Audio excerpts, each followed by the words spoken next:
Money एक ऐसी चीज है जिसके बारे में सब बोलते हैं लेकिन समझता कोई नहीं। मॉर्गन हाउसल की किताब द साइकोलॉजी ऑफ मनी हमें यही समझाती है कि पैसा समझना सिर्फ नंबरों का खेल नहीं होता, ये दिमाग का खेल होता है। कितना कमा लेते हो ये इम्पोर्टेंट नहीं होता, उस पैसे को समझकर कैसे हैंडल करते हो वो मायने रखता है। हर इंसान की लाइफ में पैसा एक अलग रोल निभाता है। कोई इसे आजादी का जरिया मानता है, कोई स्टेटस का तो कोई सिक्योरिटी का। लेकिन सच्चाई ये है कि पैसा संभालना किसी फॉर्मूले से नहीं सीखा जा सकता, इसे समझने के लिए अपने सोचने के तरीके को बदलना पड़ता है। मॉर्गन हाउसल सबसे पहले हमें लक और रिस्क के बारे में बताते हैं।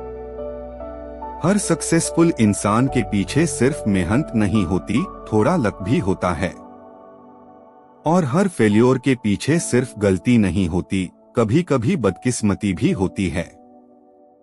बिल गेट्स की सफलता का एक बड़ा कारण ये था कि उनके स्कूल में उस समय कंप्यूटर मौजूद था, जब दुनिया के ज्यादातर स्कूलों में ऐसा नहीं था। वहीं उनका दोस्त केंट इवांस, जो उतना ही टैलेंटेड था, एक एक्सीडेंट में अपनी जान गंवा बैठा। इसलिए मॉर्गन कहते हैं कि किसी की सफलता को कॉपी मत करो, क्योंकि उसकी कहानी में लक और रिस्क दोनों का हिस्सा होता है। दूसरी बात आती है नेवर इनफ की। इंसान चाहे जितना भी कमा ले, उसे हमेशा लगता है कि थोड़ा और चाहिए। यही सोच इंसान को कभी संतुष्ट नहीं होने देती। मॉर्गन कहते हैं, no one is crazy about money but everyone is different. जो चीज तुम्हारे लिए काफी है वो किसी और के लिए सिर्फ शुरुआत हो सकती है। इसलिए दूसरों से कंपेयर करना छोड़ो और अपने लिए ये तय करो कि तुम्हारे लिए इनफ क्या है। अब बात करते हैं कंपाउंडिंग के जादू की। वॉरेन बफे की 99% वेल्थ उन्होंने 50 साल की उम्र के बाद बनाई, क्योंकि कंपाउंडिंग को काम करने के लिए टाइम चाहिए। जितना ज्यादा टाइम तुम पैसे को दोगे, उतना ही ज्यादा वो तुम्हारे लिए काम करेगा। पैसा बढ़ाने में सबसे जरूरी है पेशेंस और लगातार बने रहना। मॉर्गन कहते हैं, getting wealthy is easy, staying wealthy is hard.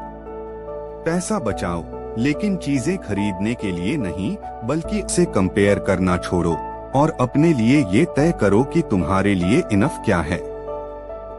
अब बात करते हैं कंपाउंडिंग के जादू की। वॉरेन बफे की 99% वेल्थ उन्होंने 50 साल की उम्र के बाद बनाई, क्योंकि कंपाउंडिंग को काम करने के लिए टाइम चाहिए। जितना ज्यादा टाइम तुम पैसे को दोगे, उतना ही ज्यादा वो तुम्हारे लिए काम करेगा। पैसा बढ़ाने में सबसे जरूरी है पेशेंस और लगातार बने रहना। मॉर्गन कहते हैं, getting wealthy is easy, staying wealthy is hard. पैसा बचाओ, लेकिन चीजें खरीदने के लिए नहीं, बल्कि आजादी खरीदने के लिए।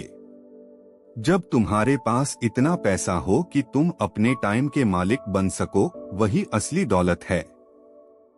Freedom to wake up whenever you want, freedom to say no to things you hate, यही असली लग्जरी है। मॉर्गन कहते हैं, the highest form of wealth is being able to say मैं आज जो चाहूं वो कर सकता हूं। पैसे के मामले में इंटेलिजेंस नहीं, बिहेवियर ज्यादा मायने रखता है। मार्केट गिरती है तो जो लोग डरकर बेच देते हैं वो हारते हैं, और जो धैर्य रखते हैं वो जीतते हैं। इन्वेस्टिंग में असली स्किल इमोशंस पर कंट्रोल रखने की होती है। फाइनेंस कोई आईक्यू टेस्ट नहीं है, ये ईक्यू टेस्ट है। फिर मॉर्गन हमें सिखाते हैं कि असली वेल्थ वो नहीं होती जो दिखती है। जो लोग लग्जरी दिखाते हैं वो जरूरी नहीं कि अमीर हों। असली अमीरी वो है जो तुम्हारे बैंक अकाउंट में होती है, इंस्टाग्राम पर नहीं। Spending money to show people how much money you have is the fastest way to have less money। मतलब साफ है, शो ऑफ कम करो, ग्रो ऑफ ज्यादा करो। हर इंसान का पैसे को लेकर नजरिया अलग होता है।